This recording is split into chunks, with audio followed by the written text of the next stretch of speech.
So today we are going to discuss about the ethics area of your syllabus. Okay. So in CMA Part 2, ethics is around 15% of your course. So you can expect like 15 MCQs.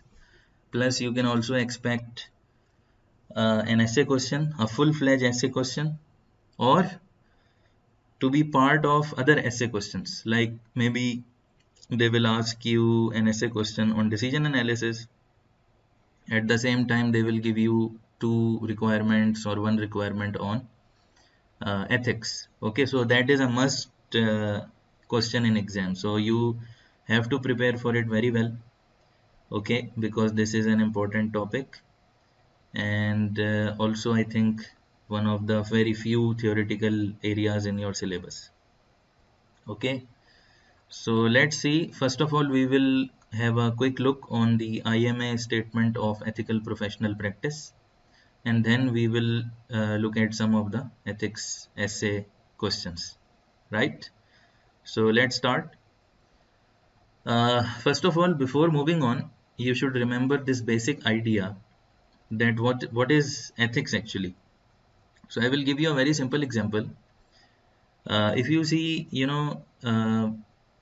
there is something called law, right? So as per law, for example, you can't cross the signal, right, if it is red, right?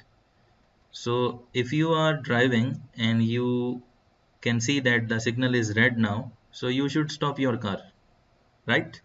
So why you are stopping your car? Because that is part of the law. You have to do it. Plus, you know very well that there are radars. Okay, if you cross the signal on red, you may get a fine. So that is also one of the reasons you will stop. Getting it? So sometimes there may not be a radar, right? And you can see that the signal is red, but still you crossed it. You took the risk you have taken the risk, and you are risking your life as well as others' lives. So I mean, what is this? Because there was no radar, so you said, okay, let me cross the signal, no worries. I will just cross it quickly. Getting it? So see, this is something called an unethical behavior. I can call it as an unethical behavior, right or not? Okay. So ethics comes in when law is not there and no one is watching you. Okay. So for example, uh, for example, the country is saying that we will charge you maybe $100 if you throw something from your car on the road. Getting it? So now not every country can do this, and not all the time they are watching you, right? So but this is an unethical behavior if you throw something out of the car on the road, because as a citizen of the country or a resident of the country, you have this responsibility to keep the country clean. Okay, so sometimes we have some an overall ideas from our childhood, from our beliefs, you know that for example, your parents, if you remember, your parents used to tell you that never tell a lie. Never tell a lie. This is not good if you tell a lie, right? Always speak the truth. Always speak the truth, right? All of you have heard these sentences or not? Please write yes in the chat box. Always speak the truth. Never tell a lie. Okay, so these are like best practices which are taught to you over time.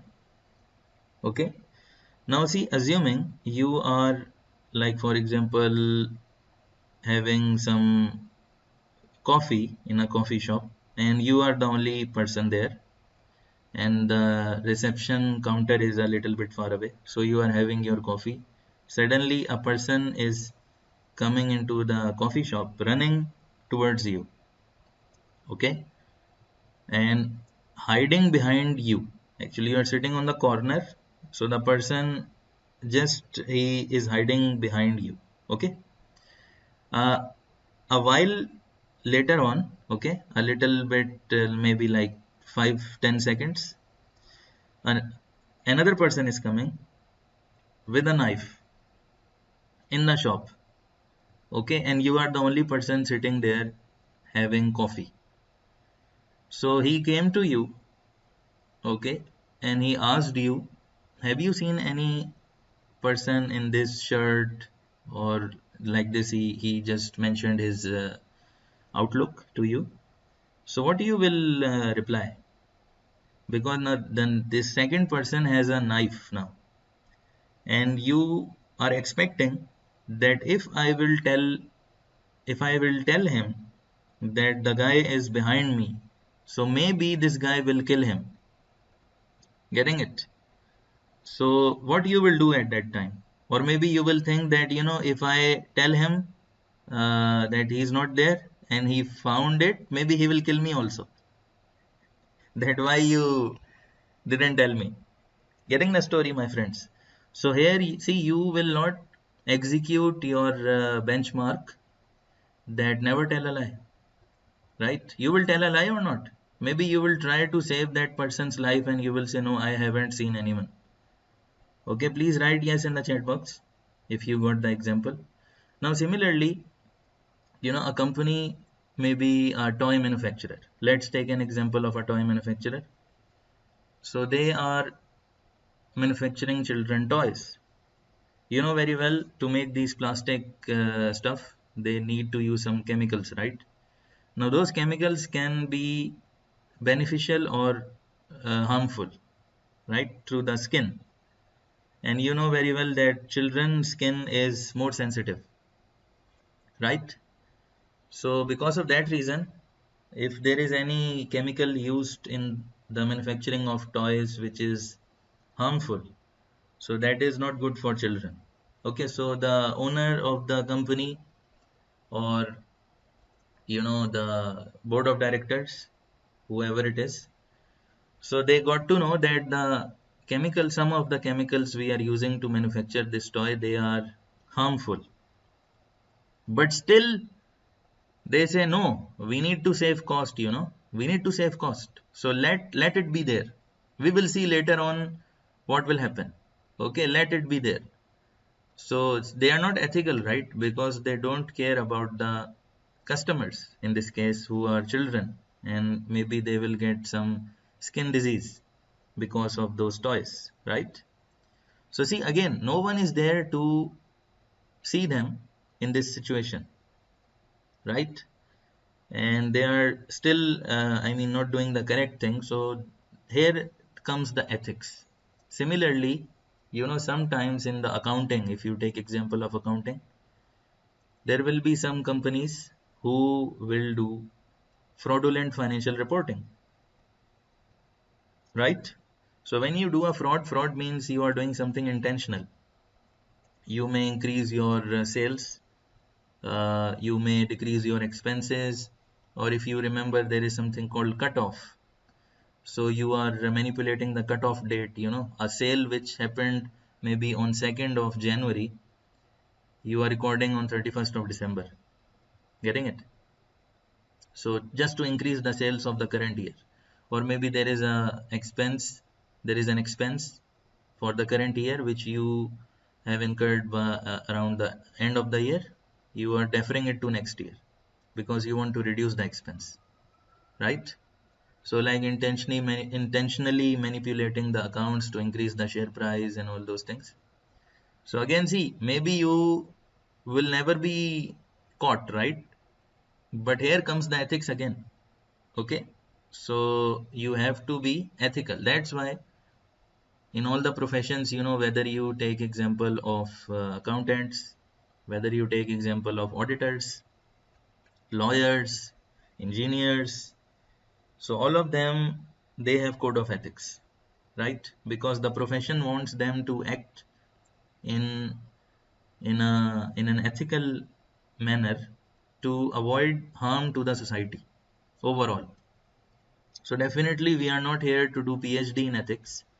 So ethics is part of your syllabus, and you need to have a general idea about it. Most importantly, you should know about the IMA statement of ethical professional practice, and you should also know how to apply it to a scenario.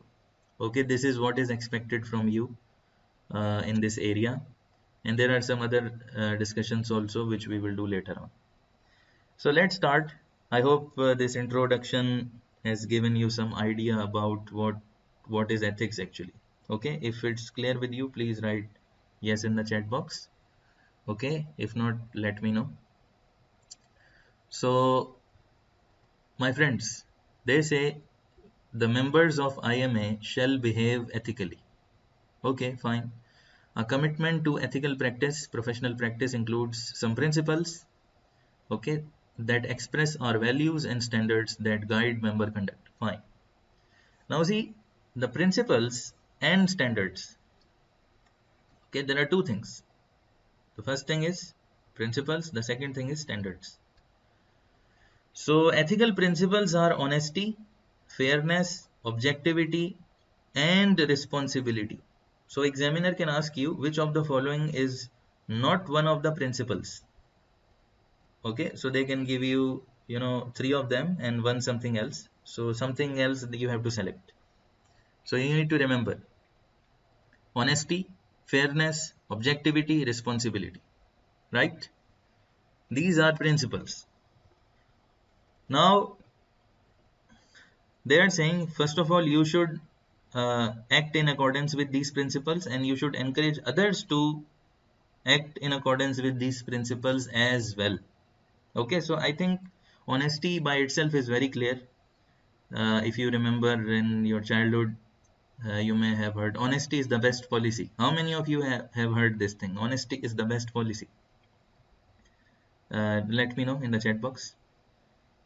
Yeah, very nice.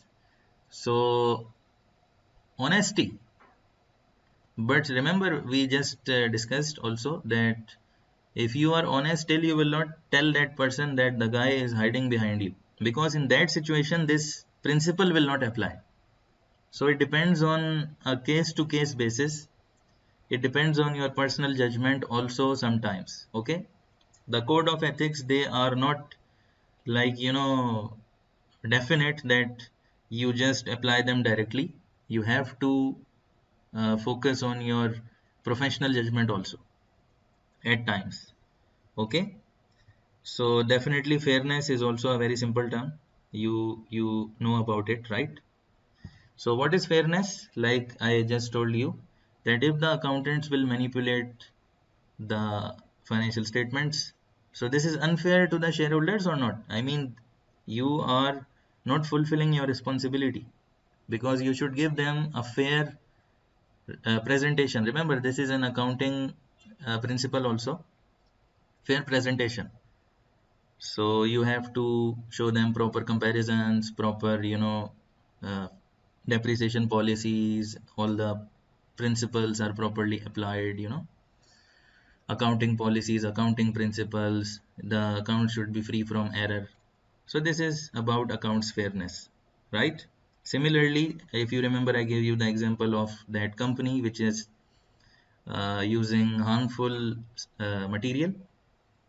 So that's unfair, right? Unfair with the customers, because customers will not know this until they get some skin disease. Okay, and maybe they will never know. Sometimes you don't even you cannot imagine that the skin disease came through the toy. Okay, so that's about fairness. Objectivity is very simple.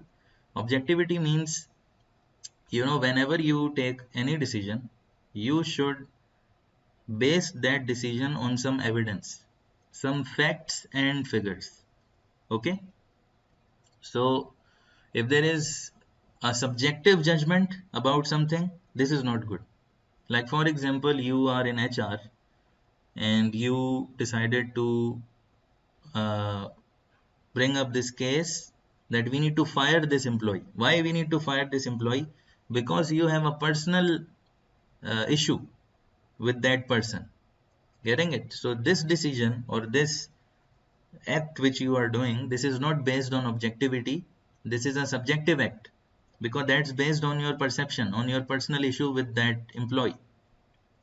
Okay, so you are trying to find some issue by which you can terminate that employee. Okay, so this is the thing. Okay, so my friends, uh, like for example, I will tell you one of the stories. This happened in one of the friends companies, one of my friends companies. So there was an employee, and he used to uh, come late to office. Okay, but the office time was 8 in the morning. So what he did, he gave his ID card to one of the T boys, right? Because T boys, they come a little bit early. So every day, T boy used to mark attendance for that employee before 8 p.m. Sorry, 8 a.m., not p.m. So, but that person used to come like maybe 9, 9:30, 10, like this. Okay. Very few times he came at 8. So HR people, they noticed it, that this person is coming at 9, but his attendance is at 8 every day. How possible? Getting it? So tell me in the chat box what they should do with this employee. They should terminate him right away, or they should, give him a letter. Okay, that please don't do this again, otherwise you will be terminated. A warning, something, right? So some of you are saying warning, right? Warning. But instead, what they did, they terminated directly. Why they terminated directly? Actually, because the HR manager had some personal issue with that person. Okay. Yeah, they can deduct salary also. They can count how much was the time, and like that average they can deduct.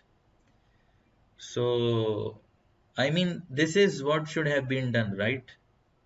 But they terminated him because of subjectivity, because the HR manager had some personal issue with that person.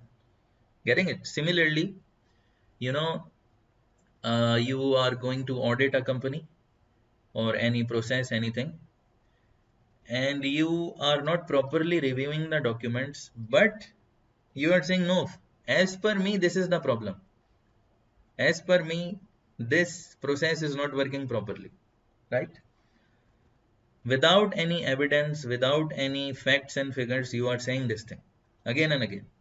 Okay. So this is not objectivity, right? So they say you need to base your conclusions, your opinions based on some facts and figures. This is called objectivity. Okay, let me make a little bit more clear so that you remember. If you remember in your childhood, in your English grammar exam, right? You used to receive some questions which were called objective questions, and some questions were subjective questions. What's the difference? Objective questions means true, false, fill in the blanks, right? So they are straight to the point, and based on some facts and figures, right? But if I give you all that, write an essay on a picnic to a seaside. So what do you think? All of you will write different things or not? Getting it? So that's why that's called a subjective question, right? Write an essay, write a letter, write an application, all these things. Anyways, and finally, responsibility. Definitely, you need to be responsible for your acts, right? Let's continue. Now, there are 4 standards also. Okay, there are 4 standards. Number 1 is called competence. Number 2 is called confidentiality.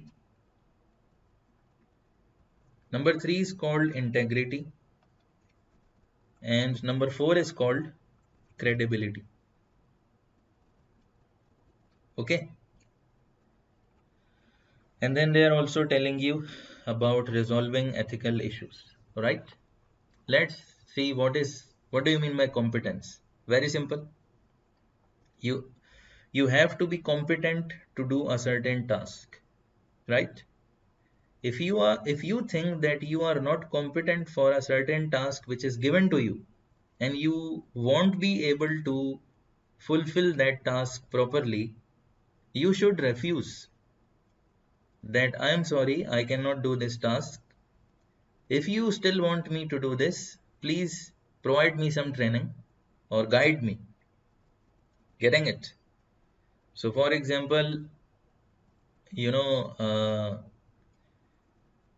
sometimes what happens is sometimes the seniors they give some tasks to juniors to develop them, right? Like for example, a senior accountant is giving some complex types of journal entries to post to the junior accountant. Now junior accountant will say, in IMA I have studied this standard. I am sorry, I cannot do this because I don't know how to run these journal entries. What do you think? This is correct?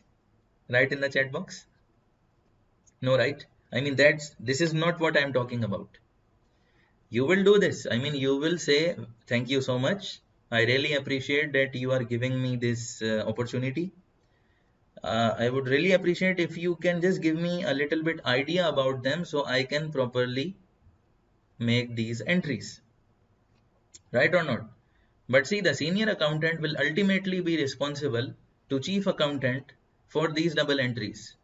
Right or not? So when junior accountant will post it, they will go to the senior accountant and senior accountant will review them. If there is something wrong, he will tell to the junior, please correct it and send me again. And then he will send to chief. Right? Okay. So here, I'm not talking about this scenario. I am talking about a scenario. For example, you are a financial auditor. Okay. And the department manager, they asked you, see, we have to do a health and safety audit. We have to do a health and safety audit. Please go and do it. What you will do? I mean, you cannot do, right? Because you don't know what's involved in health and safety. I mean, you don't have any idea about it, maybe. So what you will do? You will say, sir, I really appreciate this opportunity, but as you know, I am a financial auditor. Okay, I'm not refusing, but please provide me some idea about it or give me a resource, maybe a senior who knows about it, and then I can try that, or send me on some short training course and then I can try that, you know. So you should not accept it because you are a financial auditor. Getting the story, my friends? So this is what I am talking about, competence.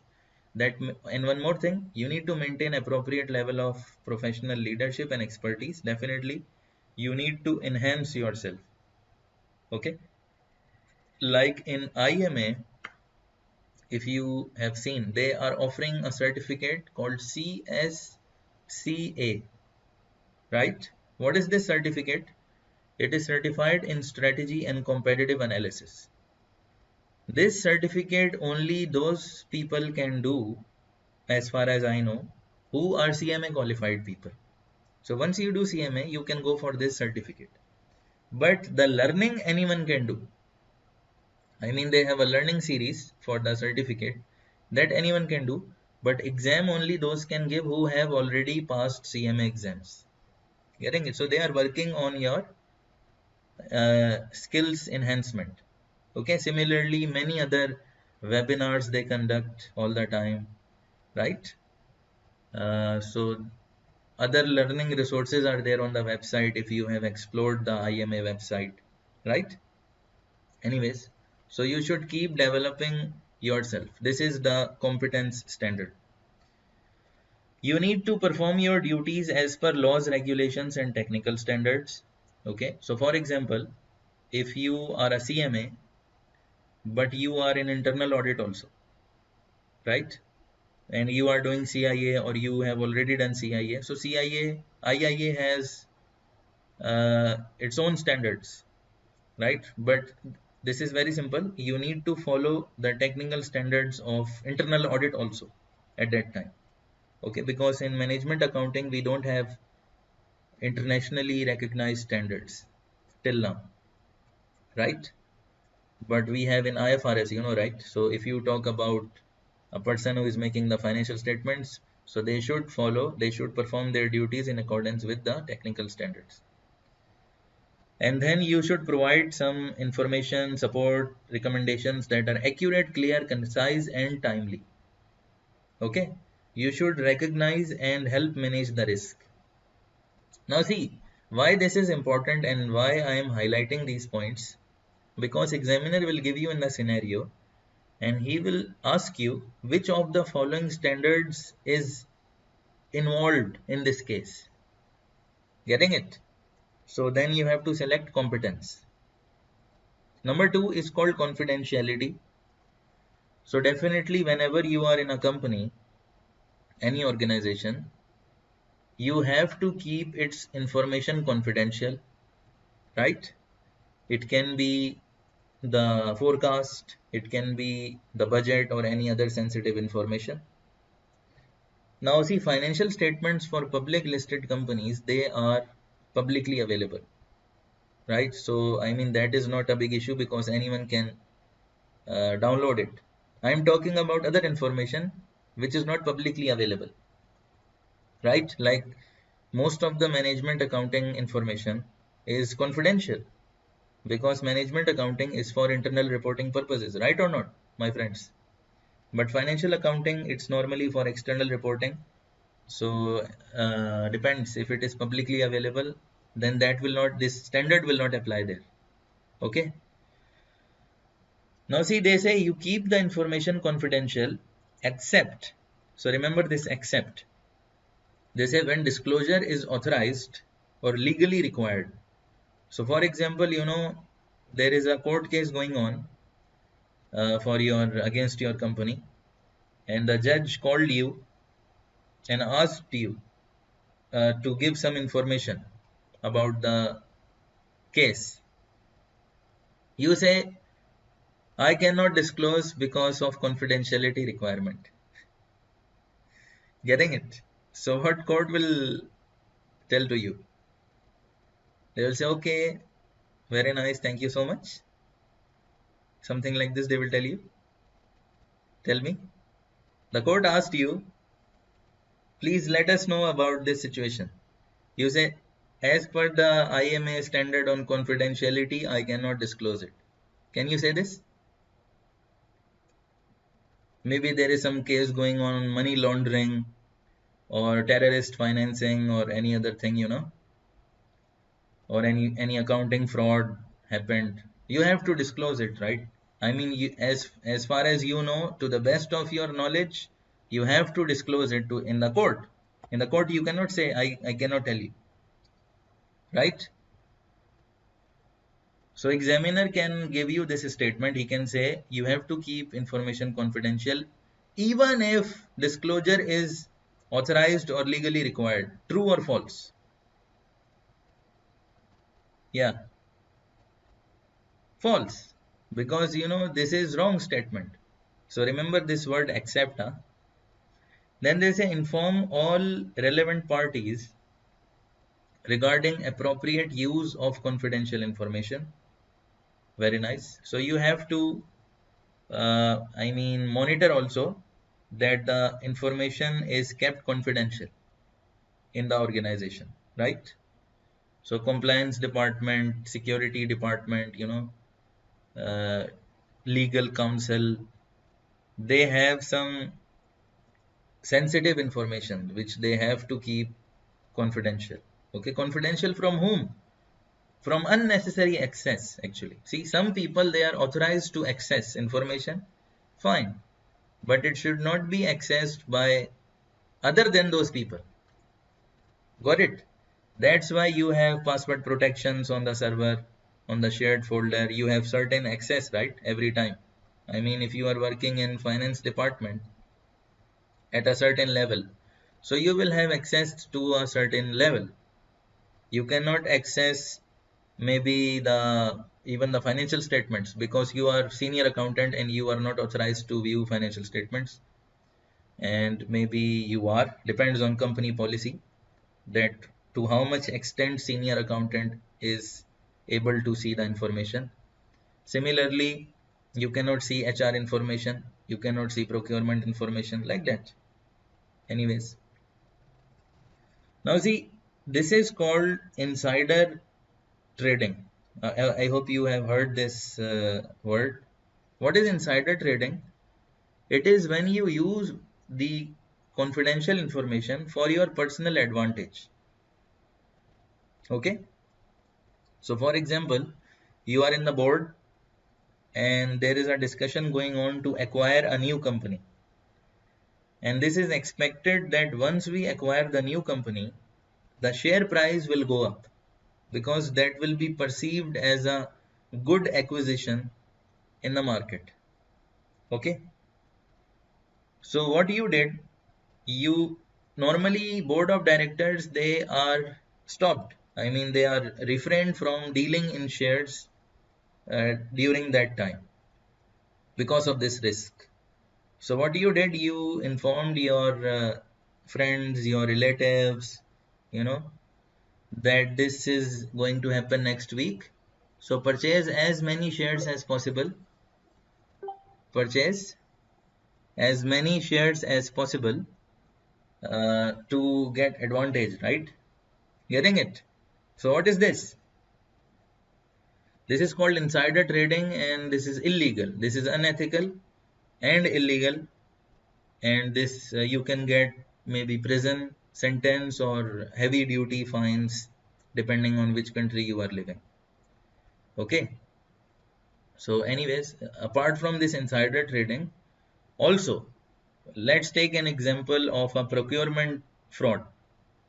So you are a procurement manager, purchasing manager, right? So this is your responsibility to look for reliable suppliers and to award them, right? To help them get the contract, right? Because you will go to the general manager and you will tell, okay, these are the 3 4 suppliers supplying this type of material, and this is the top priority for me because this is the cheapest one. These are the other characteristics, you know. Why? Maybe because you that supplier is your friend, relative, or maybe your own company. You never know, right? So you are trying to use confidential information. What is confidential information here? Because when they will select the suppliers, they will have some parameters, that if the supplier will come up on these parameters, okay, we will select the supplier. So what you did basically, when the supplier was submitting the tender or whatever it is, the business case, so you know you helped him to create it in a way by which this contract can be awarded to that supplier. Now this can be in a small setting which I am talking about, or if you take it to the government level. So in government you have contracts, right? So there are some contractors who will bid for those projects, right? So the people inside the tender committee or government, they will collude with those contractors and help them design the bids in a way that they are selected. Getting the story? Because what happens is when they ask contractors to submit the bids, what happens? They have their own estimate. For example, they want them to uh, construct some road project. Okay. Now, the government department, they have estimated that the road will cost them around maybe 2 billion. Okay. Now, this information is confidential or not? Tell me in the chat box. Now, this guy who is in the committee, he is approached by the contractors. Okay. They say, okay, if you tell us how much is the estimate, we will give you this much. Getting it? Or if you help us get this contract, we will give you this much percentage. Getting the story, my friends? So this is a fraud, unethical behavior, illegal. Okay. So this is very common. I mean, this is not rare in not even in government, in private sectors also. Whenever there is some projects involved, you know, so this thing, that how much is your estimate, tell me, so that I bid below that estimate and I get the project. Getting the story, my friends? Okay, I mean, any task you do, for example, you are uh, bidding for some services also. So even for training maybe. So in the other company which is demanding the training from you, you told, for example, you are the trainer. So you said, okay, let me know how much is your budget and I will bid just below that budget so I can get the contract. And other training companies, they will bid maybe more higher and they will lose. Getting the story, everyone? So anyways, it's a lot of discussion on confidentiality. I hope you will remember these points. So here you need to remember, we will keep it confidential except legally required. Also, you cannot use the confidential information for your own personal advantage. Got it, everyone? Please write yes in the chat box. So 2 we have done and 2 are remaining. Now what is the third one? They say integrity, right? Now integrity is related to honesty also, which is one of the principles we have discussed above. Okay. So you may have heard this word before also, you know, act with integrity. Act with integrity. So what do you mean by integrity? It comes in when you have a conflict of interest. It comes in when you have a conflict of interest. Now, what is this conflict of interest?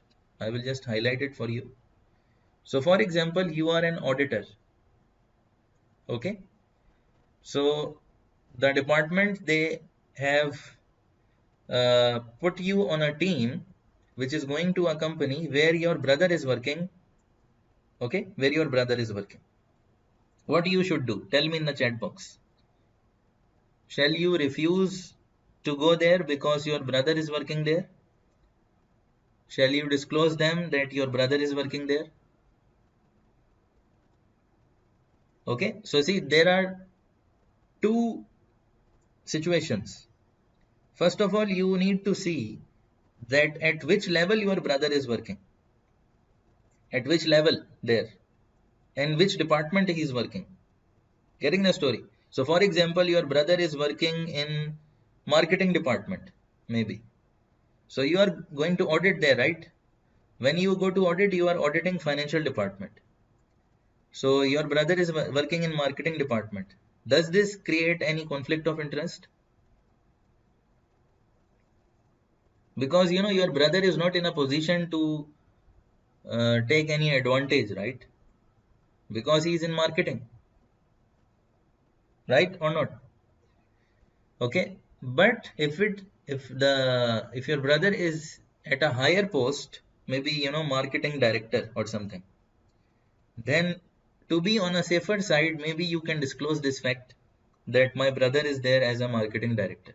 Now it's up to your department that they consider it as a conflict or not, and then they will decide whether they should send you or not. Now again, it depends on your position also. Maybe you are a trainee auditor, you know. So what you will do? Nothing, right? So they will say, no problem, you are a trainee, just go there, right? Maybe they say, okay, you are maybe chief audit executive, then they, or maybe a senior manager, right, or a manager. So then maybe they will do something, but still he is in marketing, right? So maybe they will say, no problem, go there, right, everyone? Anyways, now see, take another example. You are in procurement again. Let's go to the procurement. Okay, always remember, procurement department is one of the top departments where fraud can happen. Okay, because you are dealing with suppliers, and suppliers can give you bribe, kickbacks, commissions to get them the contracts. Always remember this. So what happens is, people, those who are in procurement department, they can open up their own companies. When they will open up a company, I mean the supplier, so they can see that, our company, what is the most important supply for our company? What is the most important material for our company? Getting it? So they say, okay, this material is the most important material. Uh, so the purchasing manager will say, let me open this type of company. Even if I am not opening, let my brother or relative open this type of company, or my friend. Getting it? So what you will do now, when you will bring suppliers, because you need at least 3 suppliers quotations, right? Normally. So one of the quotation will be from this company also, which is your company, or maybe your friend company, or your relative company, or where you have partnership. Got it? And you are trying your best to award the contract to this company so that you can benefit also. This is conflict of interest or not? This is conflict of interest, right? So this is against the IMA codes, right? Got it? Now take another example. You already have a company. This time you are in the board of director. Okay, you are in the board of director. They are discussing about purchasing a certain type of material which your friend's company is also selling. Okay, because of your position, they asked you also what you recommend. You said, see, I know a company, okay, which is a very reliable company, and they supply this type of material, but let me clarify you, that company is owned by my best friend. That company is owned by my best friend or brother or my spouse, whatever it is. Getting it? So if you want, you can evaluate that company and give them the contract. Otherwise, as it's up to you. Getting it? So normally what happens is, in these situations, they make committee. So for example, there are 5 people in the board. So they will select 3 people as a committee who will evaluate the suppliers. Getting it? So how this conflict can be resolved? In that committee, you are not present. So those other 3 board of directors will review, and they will see if your friend company is really a reliable supplier, then why not? I mean, they can award the contract to your friend. Getting it? Because in this case, you didn't hide this from them. You just clarified them, you disclosed them that this company is my friend's company. Please evaluate it.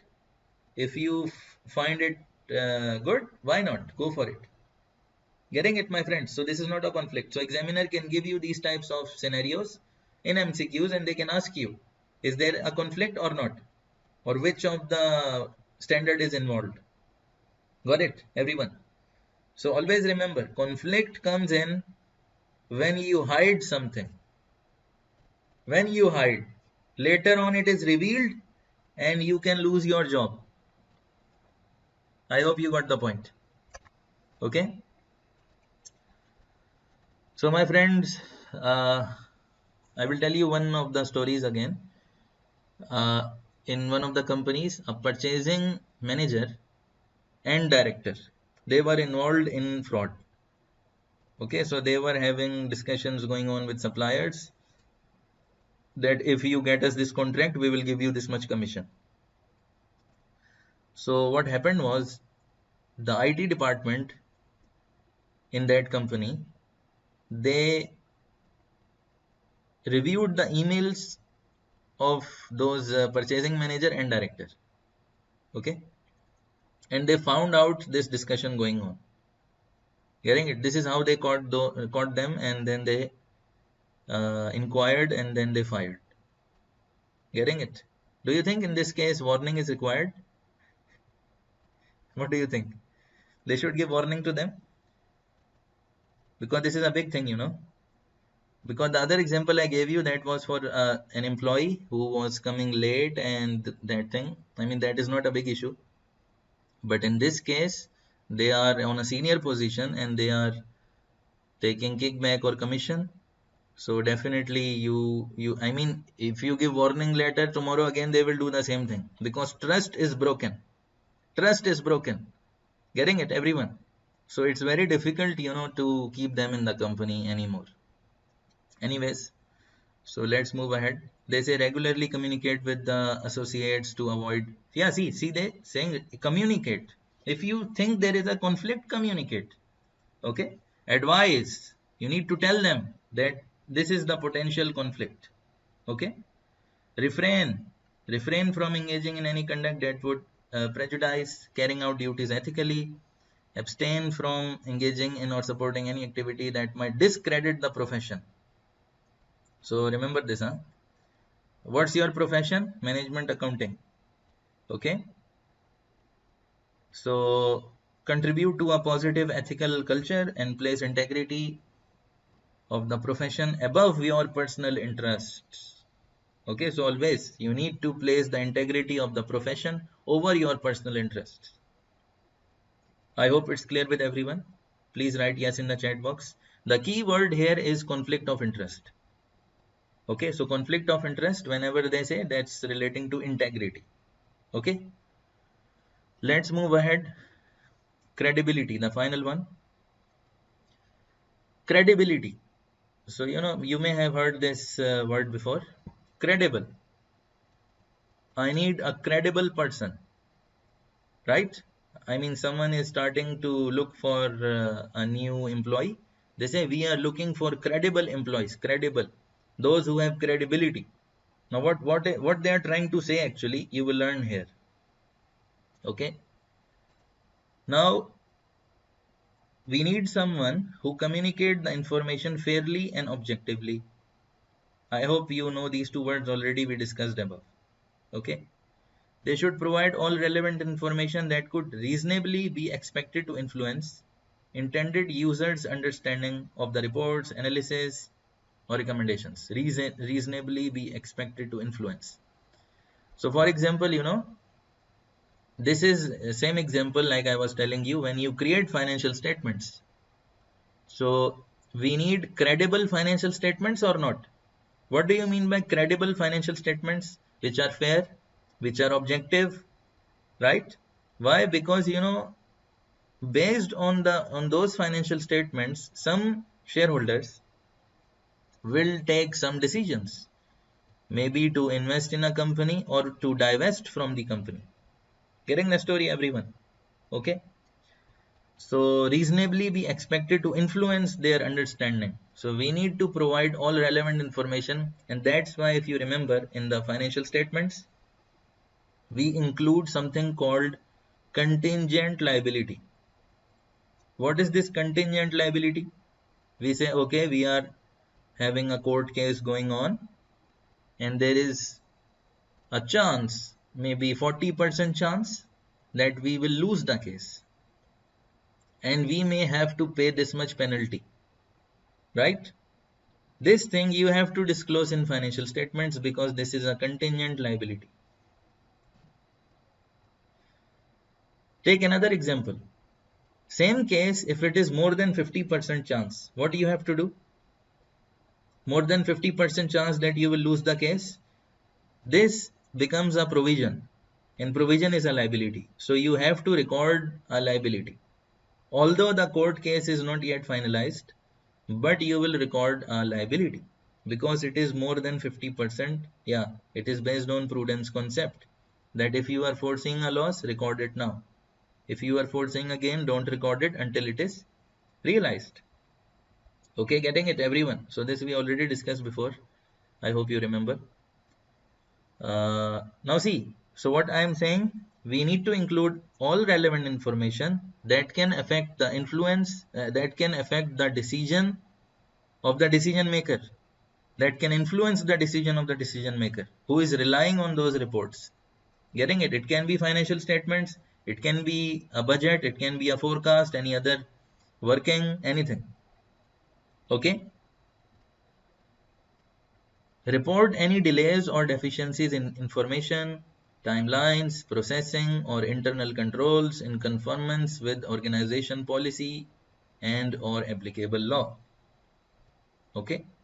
Now see, you know that there is a delay or deficiency in information. Getting it? I mean, you are expecting that this information or this task will get delayed, or there is a deficiency in this report. Got the point? Like, if you remember, we record accruals in accounting, right? So accruals is one of those elements in financial statements which can easily be manipulated. Because what is accrual? Something which you have utilized, right? But invoice is not there yet. You have not paid for it, right? So it is very difficult to trace it, that, I have not booked that expense and no one can maybe find it. Why? Because the invoice is not yet come. So what auditors do? Can you tell me? What auditors do to find unrecorded accruals? They look for next months, right? Next 2-3 months, and then they see, is there any invoice related to something which happened in the last year? Okay, so is there any invoice which is related to a service which was given in the last year? If yes, so that expense should have been booked in the last year. No matter invoice came in the next year, we don't care. Right or not, everyone? So I mean as an accountant, because here in IMA you are talking from the perspective of accountant. You know that this expense happened and you are supposed to record it. Otherwise there is a deficiency in information or not? Definitely. It means the financial statements are not credible. Then they say communicate professional limitations or other constraints that would preclude responsible judgment or successful performance of an activity. So you need to communicate your professional limitations also. Okay. So these are 4 standards you need to remember. Okay. Very nice. Okay. Then they are talking about resolving the ethical issues. In applying the standards, the member may encounter unethical issues or behavior. Okay. In these situations, the member should not ignore them, but rather should actively seek resolution of the issue. In determining which steps to follow, the member should consider all risks involved and whether protections exist against retaliation. Okay, for example, you are retaliating. So is there any protection available, like, whistleblowing provision or anonymous for you? Anonymously you can do whistleblowing, in your organization. Many things can happen. Like you can see that the chemical used in the toys is harmful. What you should do? Because you can see that everyone is involved in the top management.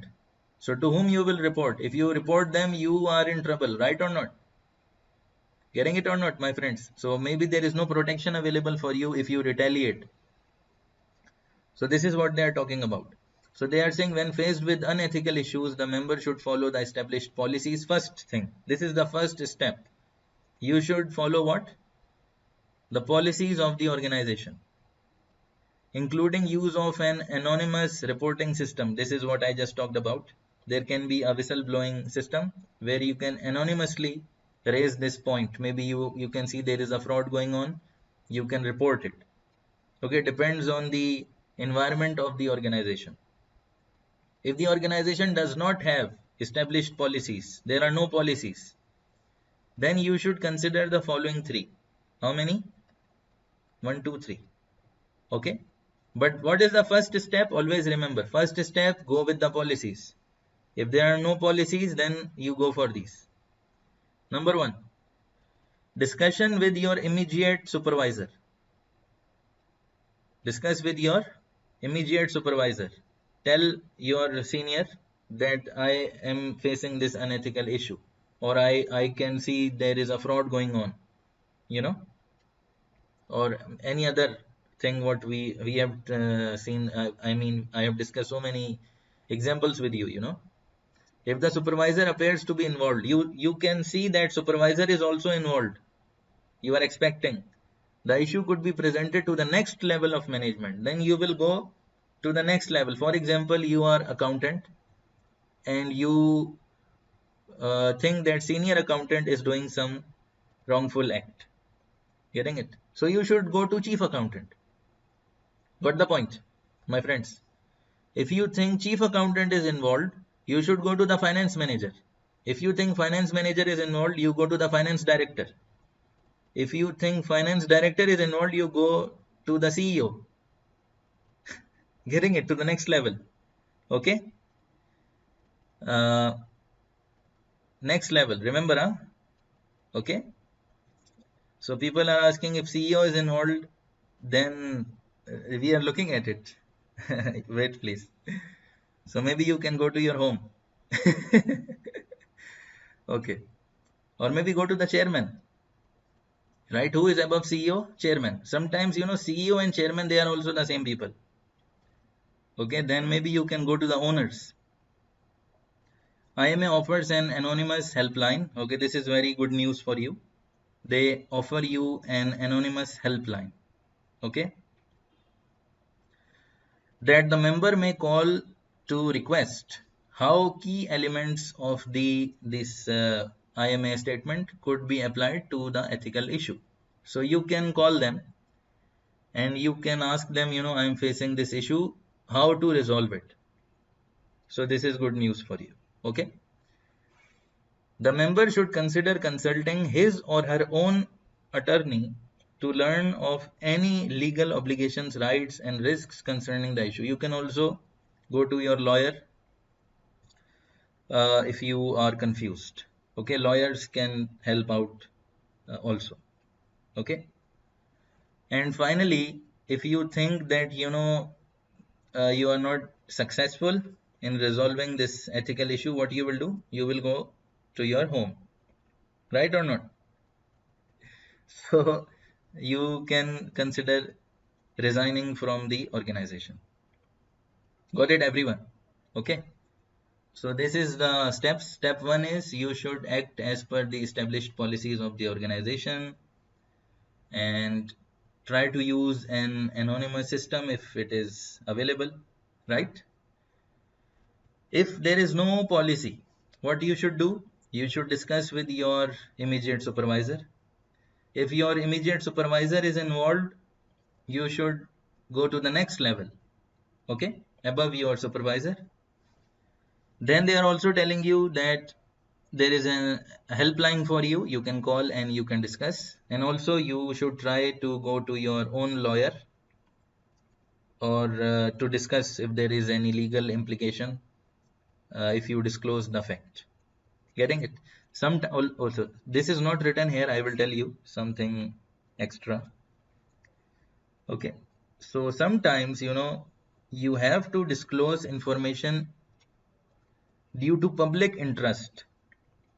Due to public interest. So maybe there is something going on which will affect the public at large. Maybe there is some decision taken in the organization and they have decided they will use a certain chemical which will lead to, you know, air pollution for the city. Getting it? So definitely the decision is taken in the board, right? Or not? So I mean, you cannot do all these things because your supervisor, his supervisor, the full board is involved. So what you will do? Definitely you can call the IMA helpline to ask them. You can go to your lawyer and maybe they will recommend you to disclose it to the government authorities. Maybe. But see, the first step is not to directly go to the regulators. You cannot directly go to the regulators and inform them. You have to first follow all these steps. And the last resort is, depending on the situation, maybe legal counsel or your lawyer will advise you that you need to disclose it in public interest. Getting the story, my friends? Okay. Because see, what happens is, you can see it very clearly that there is something going on in the organization which will impact the public at large. What you will do? You will say, okay, Habibi, let me resign and search for another job. Will you do this? Maybe. But see what will happen, because that unethical act, that will materialize very soon. Okay. So for example, I mean, anything can happen, right? I mean, they're using any chemical that is not good for the health of the people or something, anything, right? Anyways, so you have to be very brave to take this act of reporting to the regulators or government, definitely, because if you have seen in the movies also, so sometimes they will get you killed also. That why you reported to the regulator. So this is a little bit confusing situation for you. But again, the lawyers can help you out in this situation. Okay, I hope it's clear with everyone. So this is the discussion of this IMA statement of ethical professional practice. Okay, so in the next session we will do some of the essay questions, inshallah.